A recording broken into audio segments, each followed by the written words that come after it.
I never thought I'd be the type of guy to go to war with an HOA, but when they built an entire mall on my land, I had no choice but to destroy them. Legally, financially, and publicly. It all started when I inherited 10 acres of prime real estate from my grandfather.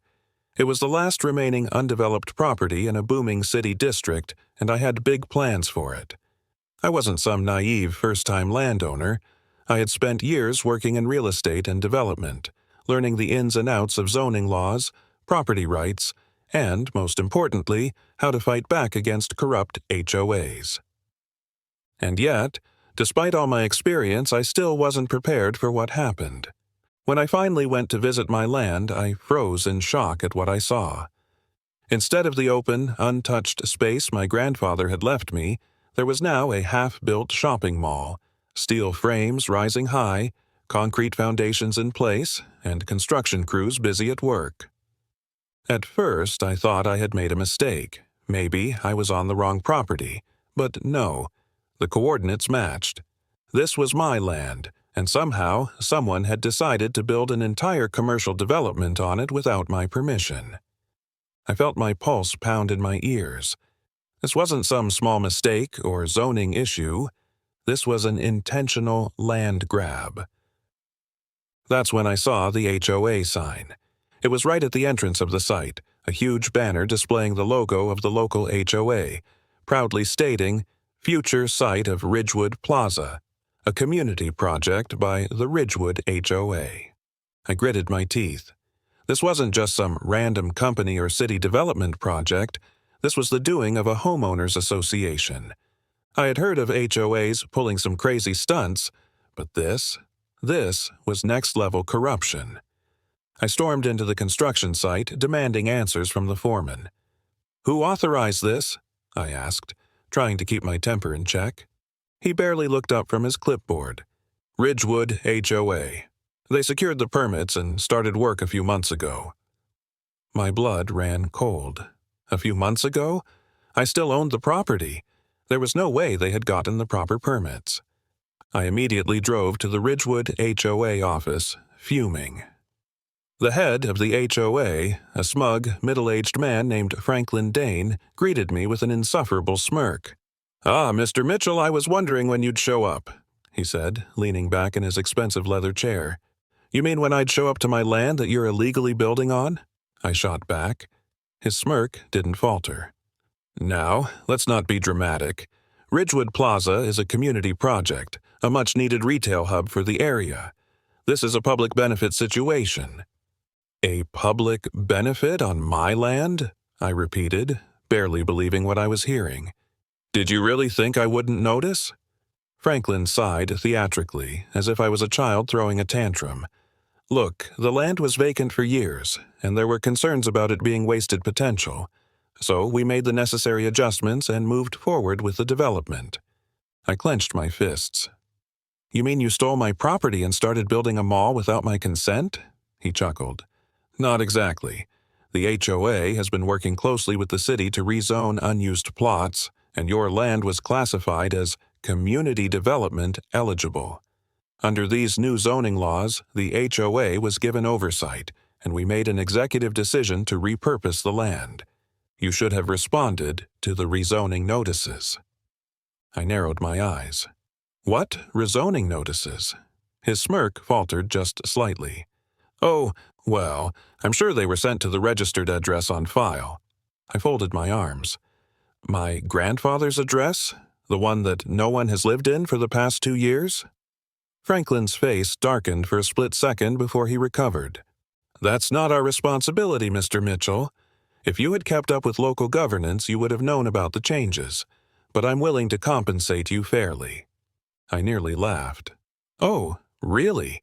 And how much do you think my land is worth?" Franklin grinned. "We can offer you $50,000 as a goodwill payment." That was the final straw. $50,000? I burst out laughing. "This land is worth at least $5 million, and you think I'm going to accept a pocket change for it?" Franklin shrugged, acting like this was just another business negotiation. "Take it or leave it. The mall is already halfway built. You'd never win a legal battle against us, and by the time you do, the project will be too far along to stop. So, be smart about this. Take the offer and walk away." I stared at him, feeling absolute rage burning through me. He thought he had already won. He thought that I was just some pushover, that I'd take his pathetic offer and leave my family's legacy behind. But what Franklin didn't know was that I wasn't just some random landowner. I knew real estate law. I knew zoning loopholes. And most importantly, I knew exactly how to destroy corrupt HOAs like his. I forced a smile. "Fine," I said. "You want me to be smart about this? I'll be very smart about this. Enjoy your little project while it lasts, Franklin." He chuckled. "That's the spirit." I walked out of his office, my mind already racing with everything I was about to do to burn him to the ground. I wasn't just going to get my land back. I was going to make sure everyone knew exactly what the Ridgewood HOA had done. I was going to bankrupt them, and I was going to make sure Franklin Dane never stole from anyone again. Because this wasn't just a fight for my land anymore, this was war. I left Franklin Dane's office with a cold, simmering rage burning in my chest. He thought he had me cornered, but what he didn't realize was that I already had the upper hand. I wasn't some clueless homeowner fighting over HOA fines. I was the rightful owner of that land, and I had more than enough resources to dismantle his entire operation. The first thing I did? Call my lawyer. I had worked in real estate long enough to have a solid legal team on speed dial, and within an hour I was sitting in the office of James Holloway, one of the best property attorneys in the state. James listened carefully as I laid everything out. The rezoning, the so-called notices that I never received, and the blatant theft of my property by the Ridgewood HOA. His expression hardened. "They screwed up, Mitchell," he said, flipping through the documents I had managed to pull from public records. "Big time." "Tell me something I don't know," I muttered. James smirked. "They rezoned the land through a loophole, but here's the problem. They never actually finalized the transfer with the county." I sat up straighter. "What do you mean?" James tapped a document. "They filed the rezoning application 6 months ago, right? But rezoning doesn't automatically grant them ownership. The HOA still needed to file a formal claim and pay the county fees to finalize it." I frowned. "So, if they didn't finish the process, that land still belongs to you," James confirmed, his smirk widening. "And if they're already building on it, that means every dollar they've poured into that mall is at risk." I felt my anger shift into pure, calculated focus. "They think they own it," I said slowly, piecing together the opportunity. "But legally, they don't." James nodded. "They started construction on a property that doesn't belong to them. That's trespassing, illegal development, and potentially fraud if they used HOA funds under false pretenses." A slow grin spread across my face. "And what happens if I send a cease and desist order right now?" James's smirk matched mine. "Then they're forced to halt construction until the case is resolved, which could take months, maybe years." That was exactly what I wanted. I stood up. "Draft the paperwork. I want it on Franklin's desk by tomorrow morning." James chuckled. "Oh, this is gonna be fun." The next morning, Franklin Dane walked into his Ridgewood HOA office, cocky as ever, expecting his day to go as planned. Instead, he found a thick envelope sitting on his desk. Inside, a cease and desist order. I wish I could have seen his face when he read it. The legal order stated, in clear, undeniable language, that I was still the rightful owner of the land. The HOA had zero legal authority to construct on my property. If they didn't immediately halt construction, I would sue them for trespassing, damages, and illegal seizure of private property. Later that day, I got a call. "Mitchell!" Franklin's voice growled through the phone. "What the hell is this?" I smiled. "Oh, just a little legal formality, Franklin. You know, since you built an entire mall on my land without permission." "Listen," he said, his voice barely keeping his anger in check. "You're making a mistake. This project is too far along to stop now. We're talking about millions of dollars, investor backing, and signed contracts. If you push this, you're only hurting yourself." I leaned back in my chair. "I'm willing to take that risk." "You can't win," Franklin snapped. "Oh, Franklin," I said, grinning, "you have no idea how much I've already won." I hung up before he could respond. Within hours, the construction site shut down. Work crews were ordered off the property, equipment sat idle, and investors were furious as word spread that the entire Ridgewood Plaza project was on hold indefinitely. But I wasn't done yet. Franklin had burned his bridge with me. Now, I was going to burn his entire empire to the ground. Stopping construction was only phase 1. Now, I needed to cripple the HOA itself. I spent the next 2 weeks digging into Ridgewood's finances. Using a combination of public records requests, old contacts in real estate, and some very interesting conversations with angry Ridgewood homeowners, I started putting together a pattern of corruption.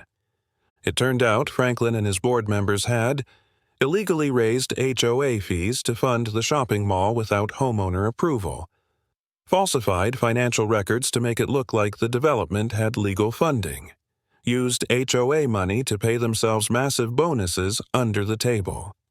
I compiled every single document I could find. Then I sent them to the County Fraud Division, the state's HOA Regulatory Board, the local news outlets, and, just for fun, I mailed copies to every homeowner in Ridgewood. Within days, Franklin was drowning in investigations. The county issued a full audit of Ridgewood HOA's finances. The homeowners held an emergency meeting, demanding Franklin resign. A local news station ran a special report titled, "HOA President Accused of Fraud. Where Did Millions Go?" And the best part? The city council, seeing the public outrage, reversed the rezoning decision, restoring my property's original designation and officially voiding the HOA's claim. I had won. And Franklin had lost everything. By the time the lawsuits were done, the Ridgewood HOA was financially bankrupt. Their so-called mall project was officially dead, and Franklin himself was under criminal investigation for fraud and embezzlement. The final nail in the coffin? The land was mine again, completely untouchable. But I still had one final move to make. I wasn't just going to take back my land, I was going to build something else on it. Something that would forever erase Ridgewood HOA's existence. Something that would cement my revenge in history. And when Franklin finally saw what I had planned, he completely lost his mind. With Ridgewood HOA in shambles, their fraudulent mall project dead in the water, and Franklin drowning in legal trouble, you'd think I'd be satisfied. I wasn't. They tried to steal from me. They thought I would roll over and let them walk all over me like they had done to countless homeowners before. They thought wrong. Now, it was time for the finishing blow. I wasn't just taking my land back. I was going to make sure the HOA could never recover. And to do that, I had to make sure Franklin and his cronies never got another foothold in this community again. So, while Franklin was scrambling to save himself, I was setting up my final move.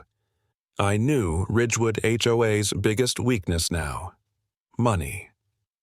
Thanks to my financial deep dive, I learned that Franklin had overextended their funds, expecting the mall project to be a gold mine that would pay everything back. Now that the project was shut down, they were bleeding cash. So I did what any brilliant strategist would do. I started buying up Ridgewood properties. One by one, I made quiet offers to homeowners who were fed up with Franklin's corruption. Many of them were eager to get out, especially now that the HOA was facing lawsuits, audits, and a public scandal. Over the next 2 months, I acquired 12 homes in the Ridgewood community, 3 vacant commercial lots that were originally part of Franklin's mall plan, an old community center that had been abandoned due to the HOA mismanaging funds. By the time Franklin realized what was happening, I owned enough property to legally challenge HOA leadership and force a vote to dissolve the HOA completely. I wasn't just winning, I was erasing them from existence. When Franklin called for an emergency HOA meeting, I knew this would be his last stand. The community center was packed. Homeowners were furious, half of them demanding answers for the fraud allegations, while the other half just wanted Franklin gone. And me? I sat right up front, arms crossed, watching Franklin sweat bullets at the podium. This is all a misunderstanding," Franklin stammered. "The Ridgewood Plaza project was meant to benefit the community. The media is twisting the story, and these allegations are just, 'You stole our money,'" a woman shouted from the back, and a chorus of agreement followed. "You tried to steal my land," I added, loud enough for everyone to hear, "and now you're paying the price." Franklin's face turned red. "This man is trying to destroy Ridgewood," he shouted, pointing at me. "He's manipulating you all. He wants to take over this neighborhood." I smirked. "Funny you say that, Franklin." I stood up, pulling a folder from my briefcase. "This," I said, holding it up, "is a petition signed by over 60% of Ridgewood homeowners, requesting the immediate dissolution of the HOA." The room exploded. Franklin's jaw dropped. You can't do that," he stammered. "Actually, I can," I said, flipping open the folder. "And thanks to Ridgewood HOA's own bylaws, if a majority of homeowners vote to dissolve, then Ridgewood HOA ceases to exist." I turned to the crowd. "All in favor of dissolving the HOA?" A sea of hands shot up. Franklin froze. His entire empire, the corrupt little kingdom he built, was crumbling before his eyes. "You can't do this," he shouted. "I built this HOA. I made this neighborhood what it is." I smiled. "Then consider this demolition day." A vote was held right then and there, and just like that, Ridgewood HOA was officially dissolved. Franklin was fired on the spot. His corrupt board members were removed, and the entire power structure collapsed in an instant. Homeowners cheered. Some even hugged each other, relieved that their nightmare was finally over. And Franklin? He stormed out of the meeting, completely defeated. But his suffering wasn't over. Not by a long shot. With the HOA gone, my land was mine again. No more ridiculous restrictions, no more HOA rules dictating what I could or couldn't do, and I knew exactly what I was going to do with it.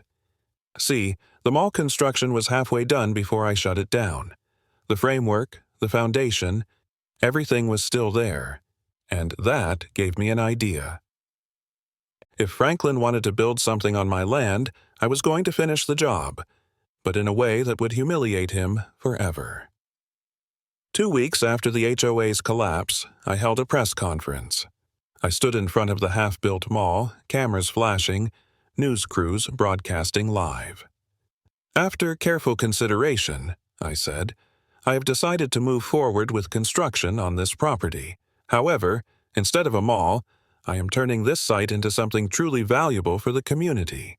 I paused for dramatic effect. "This land will now be home to Ridgewood Public Park and Community Center." The crowd erupted in cheers. I continued. "This space will feature gardens, playgrounds, recreational facilities, and free community event spaces, all open to the public, with zero HOA interference. Because this neighborhood doesn't need an HOA, it needs a real community. And the best part? The project would be funded entirely by the HOA's remaining assets, which, thanks to the lawsuits and fines, were being liquidated. So, in a poetic twist, Franklin's own corrupt HOA funds were now being used to build the very thing he hated most, a free, open public space that he had zero control over. When Franklin saw the news, he lost his mind. Reports say he showed up to the site, screaming at the construction crew, demanding they stop. They ignored him, because Franklin wasn't in charge anymore, and when he tried to rally his old HOA buddies, no one listened. Because Ridgewood was free. Franklin's downfall was swift. The fraud investigation found him guilty of embezzling HOA funds. He was sued into bankruptcy by multiple homeowners. The IRS got involved because of unreported income from his under-the-table HOA bonuses. And the final humiliation? Franklin was forced to sell his house to pay off his debts. I made an anonymous purchase offer, Guess who owns it now? That's right, me. And just for fun, I converted it into a public library, because knowledge is power. And Franklin? Franklin had none left. With Ridgewood HOA dead and buried, my land fully reclaimed, and my revenge well underway, you'd think my battle was over. Not quite. While Franklin had been humiliated, bankrupted, and stripped of power, I still had one final task: ensuring that no HOA like Ridgewood could ever rise again in this community. Because while Franklin had been the face of corruption, the roots of this problem ran far deeper, and I was about to dig them all up. Despite everything, Franklin still had one last card to play, a final act of desperation to try and salvage what little power he had left. 1 week after Ridgewood HOA was officially dissolved, I received a legal notice in the mail. It was from Franklin's lawyer. Apparently, Franklin wasn't done fighting. The notice stated that Franklin was suing me personally for defamation, interfering with Ridgewood HOA's operations, emotional distress. That last one almost made me laugh out loud. The audacity of this man. He tried to steal my land, destroy my home, and ruin my future, and now he had the nerve to claim that I hurt his feelings? I knew this was a bluff. Franklin was just grasping at straws, trying to squeeze money out of me because he had lost everything else. But I wasn't going to just ignore it. I was going to crush it. Instead of waiting for Franklin's lawsuit to make its way through the courts, I went on the offensive. I countersued for fraud, trespassing, and destruction of property, all backed by video evidence, official documents, and testimony from the community. I filed complaints with the State Real Estate Board and housing authorities, ensuring that Franklin could never hold any position of power in housing development again. I notified the bank handling Franklin's mortgage that he was now facing multiple legal actions, which meant they would likely foreclose on his home even faster. But the best part? I bought out Franklin's own lawyer. Yep. Through a series of private negotiations, I hired the same legal firm Franklin had used against me, ensuring that he was now without legal representation. The moment he found out, Franklin lost his mind. But by that point, there was nothing he could do. His lawsuit collapsed immediately, and my countersuit? It proceeded full steam ahead. Franklin tried to represent himself, but without a proper lawyer, he was helpless. In less than 2 months, the court ruled in my favor, awarding me $150,000 in damages, full legal clearance of my property rights, a restraining order against Franklin. He didn't even have the money to pay me, so the court seized his remaining assets, including his car, his investments, and even his personal savings, to settle the debt. Franklin was now completely ruined, but I still wasn't done. See, the real problem wasn't just Franklin. It was the HOA system itself. Ridgewood HOA wasn't the only corrupt HOA out there. There were dozens of them in the state, each one running the same scams, abusing the same loopholes, and ruining people's lives in the name of property values. So I decided to take my fight to the next level. I teamed up with local politicians, community activists, and even a few ex-HOA board members who had turned against Franklin. Together, we started a campaign to expose more corrupt HOAs across the state, push for legal reforms that would limit HOA power and protect homeowners, educate people on how to legally fight back against HOA overreach. The media loved it. Local news stations started covering my story, painting me as the guy who took down Ridgewood HOA and stood up for homeowners everywhere. Homeowners from all over the state reached out, sharing their own horror stories about corrupt HOAs. And within 6 months, our movement gained enough momentum that state legislators proposed a new law, one that would restrict HOA powers to prevent them from seizing property. Mandate financial transparency, so corrupt board members couldn't embezzle funds. Create a state oversight board to investigate HOA abuse and punish violations. Franklin's corruption had sparked a revolution, and I was leading the charge. While I was busy changing the system, Franklin was falling apart. With no money, no home, and no allies, he tried to move to another town and start over. But thanks to my media campaign, everyone knew exactly who he was. No HOA would hire him, no real estate firm would work with him. He tried to start a new consulting business, but his reputation was so toxic that it failed immediately.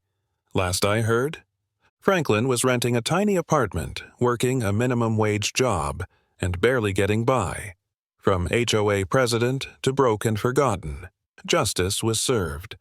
With Ridgewood HOA gone, the community transformed. Instead of an oppressive regime controlling every little thing, homeowners were free to make their own choices. And my land, the one they tried to steal from me, it became something amazing. The Ridgewood Public Park and Community Center was completed within a year, and it quickly became the heart of the neighborhood. We hosted farmers markets, outdoor movie nights, community BBQs, local art festivals, and the best part? It was all funded by the liquidated HOA assets, meaning Ridgewood never had to pay a single HOA fee ever again. For the first time in decades, Ridgewood wasn't ruled by fear. It was a real community. One day, months after the dust had settled, I walked through the park watching families laughing, playing, and enjoying themselves. That's when I saw him, Franklin. He was standing at the edge of the park, looking at what used to be his dream project. What was supposed to be his empire, the Ridgewood Plaza Mall, was now a public space he had no control over, and the look on his face? Pure defeat. I walked up beside him, hands in my pockets. "Looks nice, doesn't it?" I said, smirking. Franklin said nothing. He just stared, shaking his head in disbelief. "Everything you tried to steal," I continued, "is now helping the very people you wanted to control." He sighed, finally looking at me. "I lost everything." I shrugged. "You did it to yourself." With that, I turned and walked away, and for the first time since this battle began, I felt completely at peace. With Franklin completely ruined, Ridgewood free of the HOA, and the community thriving, you'd think my work was done. Not quite. There was one last loose end. The people who had enabled Franklin. See, Franklin wasn't alone in this scam. There were plenty of people who had stood by, looked the other way, or actively helped him destroy lives. And I had one final mission, to make sure every last one of them got what was coming. Once Ridgewood HOA collapsed, the entire board tried to disappear. Some moved to different towns. Others tried to join different HOAs. A few even tried to pretend they were victims, too. But I wasn't about to let them off the hook. I started digging, and what I found was even worse than I expected. Franklin had been the ringleader, but the board had been just as bad. HOA Vice President Susan M. embezzled funds from Ridgewood's accounts. Treasurer Henry L. approved fake invoices for contractors that never did any work. Board member Rick W. pressured homeowners into selling their houses below market value so the HOA could flip them for a profit. They weren't just incompetent, they were criminals, and I was going to expose them all. I gathered everything. Emails proving embezzlement, financial records showing fraudulent transactions, witness statements from homeowners they had harassed. Then I went public. I sent all of it to local news outlets, the state attorney general's office, the police. It was too big to ignore. Within weeks, the authorities launched a full investigation. And the results? Susan M. was charged with felony embezzlement. She had stolen over $200,000 from the HOA. Henry L. was hit with fraud charges. His contractors were fake businesses owned by his own relatives. Rick Wooby was sued for real estate fraud. Turns out he had been illegally flipping houses across multiple neighborhoods. The Ridgewood HOA wasn't just corrupt, it was a criminal enterprise. And now, every single one of them was facing prison time. One evening, just as I was finally relaxing, I got a text from an unknown number. It was Franklin. "We need to talk." I nearly laughed out loud. This man had lost everything and still thought he had a way out? Curious, I agreed to meet him at a local diner. When I got there, Franklin was barely recognizable. His once perfect suit was wrinkled. His hair was graying. The arrogance was gone, replaced with desperation. He stared at me, clearly hating that he had to ask for my help. "What do you want, Franklin?" I said. Sipping my coffee, he sighed. "I need a way out of this." I raised an eyebrow. "Out of what? Losing everything you stole?" Franklin gritted his teeth. "Look, I get it. You won, but you don't need to destroy my entire life. I have nothing left." I set my coffee down. "Franklin, you spent years stealing, lying, and ruining lives. And now you want me to feel sorry for you?" He looked away. I don't want to go to prison." And that's when it hit me. He was terrified, not just of losing money, not just of being exposed, but of facing real justice. And I realized something. For the first time ever, Franklin wasn't in control. I leaned forward, looking him in the eyes. "You destroyed people's homes. You stole their money. You tried to ruin me. And now, you're getting exactly what you deserve." Franklin's jaw clenched. "I'll do anything," he muttered. "Good," I said. And then I made him an offer. Franklin wasn't the only corrupt HOA leader in the state. There were others, people just like him, running similar scams in other neighborhoods, and I wanted them all taken down. So I struck a deal. "I'll tell the DA you cooperated," I said, "but only if you give me everything. Names, bank accounts, every single corrupt HOA you've worked with." Franklin hesitated. If he agreed, he would be ratting out his old friends, but if he didn't, he'd be on his own when the hammer fell. After a long silence, he nodded. "Fine. I'll tell you everything." And just like that, Franklin became a traitor. He provided detailed evidence on over a dozen corrupt HOAs, leading to statewide investigations. Several HOA presidents were arrested. Millions of dollars in stolen homeowner fees were recovered. New laws were passed to permanently weaken HOA power. And Franklin? He still went to prison, just for less time than the others, because in the end, even betraying his friends couldn't save him. Months later, after everything settled, I got one last message from Franklin's lawyer. It was a letter from Franklin. Curious, I opened it. "Tom, I know you don't care, but I wanted you to know that I regret everything. I lost my home, my career, my reputation, everything I worked for. I thought I was untouchable. Turns out I was just blind. I don't expect forgiveness, but I hope you at least understand why I did what I did. I was chasing something that never really existed. Enjoy your land. Enjoy Ridgewood. It's yours now. Franklin." I stared at the letter for a moment. Then I tore it in half and tossed it in the trash. Because Franklin never regretted a damn thing. He was just mourning his own downfall. And, as far as I was concerned, that chapter of my life was closed. With the HOA gone, the board members in prison, and Franklin disgraced, Ridgewood thrived like never before. And my land? It became something even greater than I had planned. The community center expanded, adding a small library, a garden, and a youth program. The local businesses flourished, no longer burdened by ridiculous HOA restrictions. And best of all, not a single resident ever had to pay a HOA fee again. Instead of an HOA, Ridgewood formed a simple, voluntary neighborhood association, one that actually worked for the people, not against them. And I finally had what I fought for all along: peace, freedom, and a home that no one could ever take from me again. Even with Franklin rotting in prison and the corrupt HOA dismantled, there was still one last issue hanging over Ridgewood: the mall. It was still there, a massive, unwanted eyesore standing as the last reminder of everything Franklin had stolen from this community.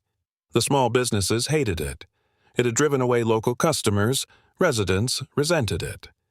It was a monument to greed and a scar on the land. And I personally despised it, because it stood on what was rightfully mine. So I decided that if Franklin had built this mall to destroy Ridgewood, then I was going to destroy his mall, not with brute force, but with something even better: a perfect, legal takedown. See, Franklin's Mall wasn't just unwanted, it was built on a foundation of corruption. Literally. So I started digging into its construction records. And what I found was gold. The contractors Franklin hired, they were unlicensed. The permits, many of them had been fast-tracked illegally. The zoning approvals, bribed. Even worse, some parts of the building had been constructed so poorly that they were already violating safety codes. It wasn't just corrupt, it was dangerous.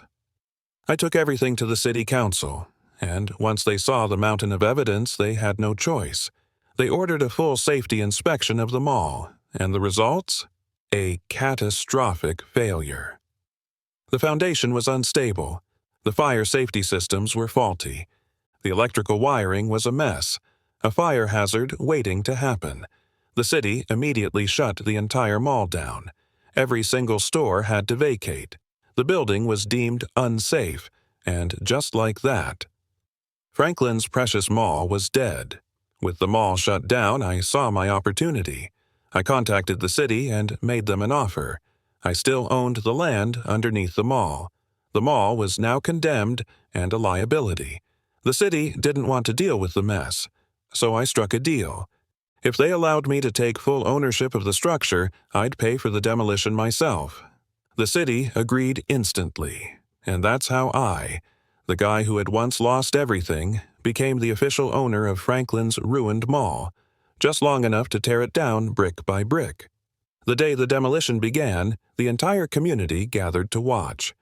And when the first wrecking ball swung into Franklin's symbol of greed, the crowd cheered. The Ridgewood HOA was finally gone, and its last remaining monument to corruption crumbled to dust. It was the final victory. With the land finally mine again, I had a choice. I could have sold it to developers. I could have built something for profit. But after everything this community had been through, I knew I had to do something different. So I called up the small business owners Franklin had pushed out. I met with the residents who had fought by my side, and together we made a plan. Instead of another corporate development, we turned the land into something truly valuable, a public park with walking trails and green spaces, a new farmers market where local vendors could thrive, a small business hub offering low-cost leases to Ridgewood's independent shop owners. Everything Franklin had tried to erase, the heart of this neighborhood, we brought back stronger than ever. And this time, no HOA, no corruption, and no greedy tyrants trying to control it all. Just a thriving, independent community built by the people who actually lived there. As I stood at the grand opening of Ridgewood's new community space, I couldn't help but think back to where it all started. The day I lost my land. The battles against Franklin and his corrupt HOA. The impossible fight to reclaim what was mine. And yet, here I was, standing on my land, free of corruption and stronger than ever. People laughed and smiled around me. Kids ran through the park playing where a soulless corporate mall once stood. Shop owners set up stalls in the marketplace, reclaiming the community Franklin had tried to steal. And for the first time in years, I finally felt at peace. Because Franklin had thought he could take my home. But in the end, all he did was bring this community together, and we didn't just take back our land, we took back our lives. And as for Franklin, he lost everything. He was serving time in prison, where he had no money, no power, and no influence. The only thing he had left was regret, and even that was too little, too late. I heard he tried to appeal his sentence. He failed. I heard he begged for leniency. He got none. And when he was finally released years later, there was nothing left for him. No one wanted to do business with him. No one trusted him. He had burned every bridge. And the worst part, Ridgewood thrived without him. While he suffered in obscurity, the neighborhood he once ruled was stronger than ever, and that was the real justice. Ridgewood was finally free. No HOA, no corruption, no more greedy tyrants trying to take what wasn't theirs. Just a community that had fought back, won, and come out stronger than ever. As I stood there, watching the sun set over my land, I took a deep breath. It was finally over. That's my story of how I dealt with the HOA in my town, and as far as I was concerned, this was only the beginning of my successful career.